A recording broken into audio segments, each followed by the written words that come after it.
Serikali ya Kenya kupitia mamlaka ya mawasiliano CA imezima matangazo ya ishara za ADN za vituo vya runinga vya NTV inayomilikiwa na National Media na KTN ya Standard Group kwa sababu za kurusha matangazo moja kwa moja maandamano ya kumbukizi inayofanyika leo. Hatua hiyo inafuatia agizo la awali lililotolewa na CA leo hii ambalo liliamuru vyombo vyote vikuu vya habari kusitisha matangazo moja kwa moja ya maandamano hayo.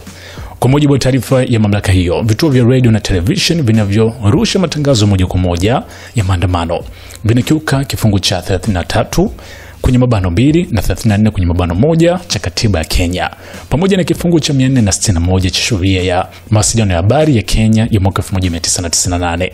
Hata hivyo, vituo hivi viwili licha kufungiwa bado vinaweza kutazama moja kwa moja kupitia majukwaa ya kidijitali. Ukumbuke kwenye taarifa mwanzo ni kupatia pelezo kuwa kuna hatua za kinidhamu ambazo zitachukuliwa kwa runinga ama TV yote kwa nchini Kenya ambayo itarusha matangazo ya moja kwa moja licha kwa kutangaza rasmi ni hatua zipi ambazo watazichukua, lakini hapa imeonyesha wazi kuwa vituo hivi viwili vimeweza kukiuka tamko la mamlaka za mawasiliano ya Kenya hasa kwa kurusha matangazo yao, na hii ndio hatua ambayo imeweza kuchukuliwa. Chochote kitu ambacho kitahusiana hili nitakusogezea hapa. Hii hapa ni SNS Mini Gen Man.